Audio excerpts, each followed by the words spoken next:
Welcome back to Practical Manifesting for Busy Women, a podcast designed for women who have a lot going on but want to be conscious creators rather than reactors to life. So, what is a conscious creator and what does that even mean? Right now, I'm going through a lot in my life. I really am going through a difficult change. I've moved and I'm going through a separation because I understand that life is constantly going to bring change. If you want to create a life filled with light, you're not here to sit in bed and eat bonbons. We all have stuff. So I was talking to a friend today and I said, I feel like every single time I think I'm completely healed, the universe will always show me a part of the pot that still needs scrubbing. I don't know if you've ever had a pot with a bunch of stuff stuck to the bottom and then you soak it and you get it all out and you think it's all clean. And there, there's this one little other part of the pot that you have to scrub. And she said, ooh, that's a terrible way to see it. Why don't you see it as you're just always going to have another mountain to climb as soon as you get through the mountain. But regardless how you're going to see it, I always say that really manifesting and conscious creating is a process of healing your mind, because according to A Course in Miracles, all healing is done on the level of the mind. A Course in Miracles calls it level confusion, when we look at physical things and we think that they are the reason that control us. If we look at our body and think it can get sick, if we look at our boss and think he is the person that pays us, if we look at things outside of ourselves and think they are the reason our life is impacted in any way. That's being a conscious creator, recognizing that you are the source of all that comes to you. Although you are the source of all that comes to you, does not mean that you are source. You are a co-creator with the power that moves mountains. And in order to correctly co-create, you have to connect to that power. We don't get to just think it and then it comes true. We have to think it, align with it, believe in it, expect it, and let it go, and then just naturally become it. And when we become it, it becomes true. So manifesting is a way of healing your mind to align with your power. And your power is always going to tell you that you're safe, you're loving, you're kind, you're enough, you're creative.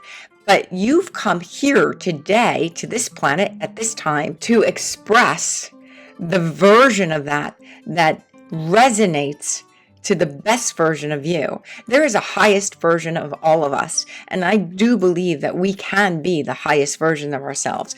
Unfortunately, it requires us doing a few things.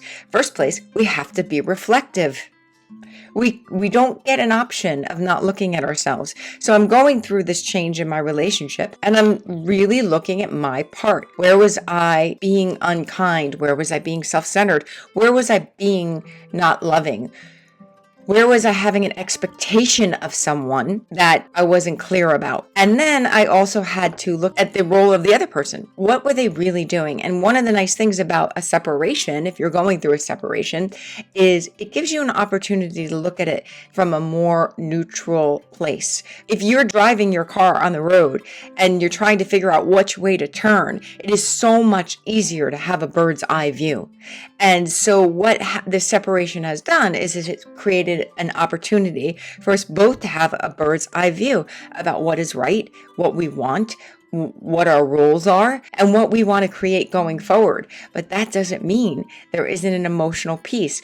When you are going through a hard time and you feel emotional, it doesn't mean that you're supposed to ignore your emotions and rise above them. If you did not have inner guidance, you would not have emotions. Your emotions are the way for you to connect to the source within you that has your next right turn.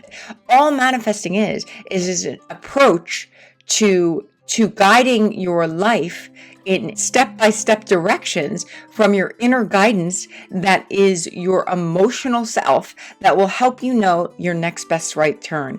And you do that by moving in the direction of relief, but not pretending relief, because the ego mind, according to A Course in Miracles, the ego mind will always give you tools of its own. Those tools seem to give you relief. I had a conversation with a friend of mine and he said, but food for me is happiness. And I said, no, the ego mind is telling you food is happiness because it wants you to look at the 1 minute while you're eating and and it's telling you, oh, look how happy you are. But truly, it's the not being able to climb steps without huffing and puffing. It's needing to keep your house so cold because once it gets a little warm, you're sweating. It is heart disease. It is weight on your joints that feels bad. There's a lot of different ways that you could look at food. When you're overeating, that of course, food in balance is perfectly okay, but overeating is not happiness. Manifesting is a way of using your emotions to guide you and working through them in a way that keeps you on the path to your next right step. I was reading an article, and there was a man who wrote that he was very upset with all the spiritualists out there. He was calling a snake oil salesman, that we have a solution to trauma that really just pours pink paint over everything, and it doesn't really deal with the problems. There's so many different solutions to healing, but on some level, you're being guided. We all need to connect to our inner self, and it is through the connection to our inner self that we connect to the power within. And that power within is of us, but it is not us. It's in us, in all of us. And the way we connect to it is by following our inner guidance, which is our emotional self. Without our emotional self, we would have no inner guidance. Your emotions are your guides. So if you're going through something really sad and it feels terrible, it's okay, because what's actually going on is that inner guidance doesn't agree with you, that there's a more powerful way to see it. And your job as a manifester, as a conscious creator, is to find that way of seeing it. And that is a miracle. A miracle is a shift in perception. It felt bad, and then you found a more powerful way to see it. So I'm seeing this time as an opportunity for me to get a bird's eye view about what I really want to create. And if you're going through something that feels really hard, if you can say to yourself, the universe is giving me an opportunity to change the way I think.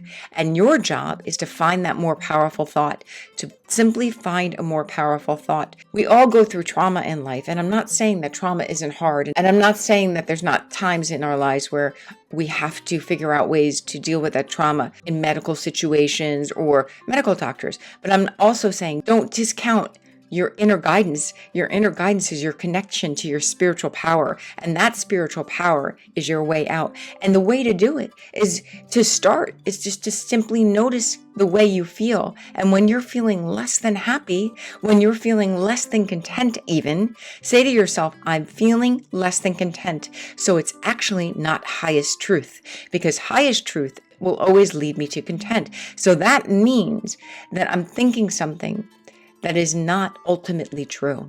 So what's a better way to see it? And remember, another thing about manifesting is you're not doing it on your own. You're not supposed to do it on your own. You're co-creating with the power that moves mountains. And the way you connect to that power is through a tool. But you can ask for help from your friends. You can ask the universe to send you help. And it will, because the universe is a powerful force. So ask for help. But remember this, there's always a more powerful way to see it. And that more powerful way to see it is your step forward in healing. So that's my 2 cents today. I hope whatever you're going through that you can find a more powerful way to see it. And if you'd like some help, I have a program called 7 Days to a New You. And it is designed to help you take 7 days off of trying to manifest, trying to make it happen, trying to do anything except to realign your thinking with your power. That's it. 7 days to realign your thinking with your power. It is a boot camp kind of class.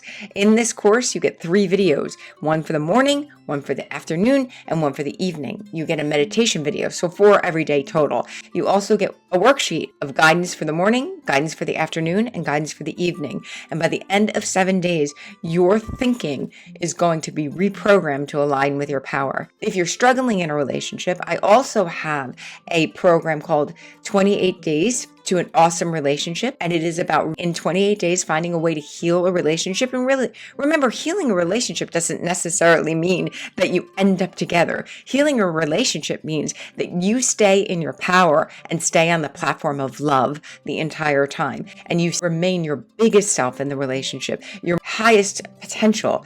So in 28 Days to Awesome Relationships, each morning starts with a video and you get a meditation and you get ways of reprogramming your mind to think in your power in relationships. Starting in the second week, you get one easy actionable step. This program is really designed with a busy woman in mind. It is not a boot camp. It is a 28-day reset for you and your relationship. And then I also have the 4 steps for Miraculous Manifesting, which is a great add-on to either of these programs. And if you want to work with one-on-one with me, I have programs called Manifest Your Dreams, and it's a 12-week program. But regardless, life is super short, so please be kind, have fun, and love everything. Thanks for listening.